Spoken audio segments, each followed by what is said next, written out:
Hey guys, Mike here from LensProToGo.com, and today I'm going to show you the new Nikon 70-200 f2.8e FLED VR.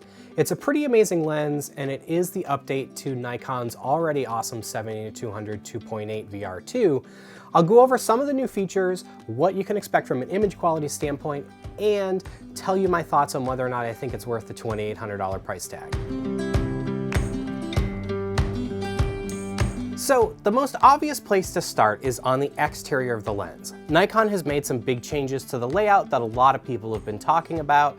The big difference is that they've actually swapped the position of the zoom and the focusing rings on the 70-200E in relationship to the previous versions. Now, in use, I really didn't find too much of a problem of that adjustment. You know, my fingers still reached out to the zoom ring without a problem. The only time I did have trouble was when I was switching back and forth between both lenses. Going from the 70-200E to the VR2, I definitely grabbed the E version of the lens and defocused a few times, expecting to zoom. I would say if you're going to be shooting back and forth between both lenses, you will have some mental gymnastics to do, but realistically, it's not that big of a deal, and I think people should adjust to it pretty quickly. In addition to the exterior improvements, Nikon has done a lot on the inside of the lens to make the shooting experience better. The first thing that I worked on and actually tested was the autofocus speed between the VR2 and the newer E version of the lens. Now, if you look at these samples, you'll see that the E version does seem to snap focus back and forth from one extreme to the other faster. However, in practice, it was a lot more difficult to notice an appreciable difference during shooting. What I will say is this, in conjunction with the improvements from 3.5 to 4 stops on the VR, I definitely walked away with more keepers, particularly during shooting some pretty tricky subjects like ice hockey, where usually the lighting isn't that great and the subjects move really quickly.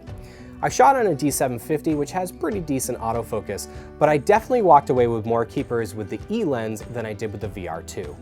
Now, optically, the things that impressed me most about this lens actually have to do with the sharpness and how the lens performs under backlit situations. Now, the new VRII version of the lens, I feel like does a much better job of maintaining contrast when you have light coming directly into the lens. If you look at the way the old VR2 images look, you'll see that you've lost a lot of contrast and you're not holding that nice, deep, rich tone.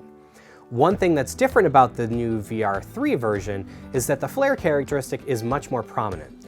The circles are tighter and they are colored, so whether or not this works for your shooting is kind of up to you. If you like that desaturated, low contrast, backlit look, the old VR2 lens might better suit your character. Now, keep in mind that these tests I was going specifically for flare. Anytime I was looking to make a slight adjustment where I didn't have light coming directly into the lens, the VRII version of the lens gave me a much better image. Again, this is where that contrast comes into play. Now, the other thing that really blew me away was the sharpness. Granted, it's not a huge difference from the old VR2. It's definitely there though. Just take a peek at this image of Meg here. Now, again, we're backlit, but I've tucked the lens and the camera position right into Meg's shadow, and then this is lit with an Elechrome strobe off to the left. So you've got beautiful light on both the front and back. You've got nice background separation. And if you look at the detail, just look at the fabric of the stitching and the backpack straps. I mean, the detail is absolutely incredible. I shot these on a D750, which is a 24 megapixel camera. On something like a D810, you're really gonna be able to wring out the entire performance of what this lens is capable of. Of course, some of the other things to talk about with a lens like this is that it does have very smooth bokeh. It renders out of focus backgrounds really nicely, and it does a great job with point light sources like these twinkle lights. You can see that they maintain a nice circular shape wide open and that their color is consistent. With some of lesser or inferior lenses, you end up with ripples of color or waves or concentric rings. This lens renders them really smoothly. So it should amount to some great looking backlit or sort of those types of images. So I think that about wraps it up. There's no doubt that Nikon has made some significant improvements in the overall performance of the 70-200 formula. The price is extremely high, and I am interested to see if they can keep it at $2,800 for very long. I expect that we'll probably see some form of rebate or a price drop in the near future, especially if you get competition from Sigma and Tamron, who've been doing an amazing job. So I think that as we start to transition away from the old VR2 model, this is certainly a worthy successor. If it makes sense to jump on the bandwagon right now, it really depends on if you're making your day-to-day income with tools like this. Well, I think that about does it. If you want to read up more on the new 7200 f2.8e, follow our blog over here.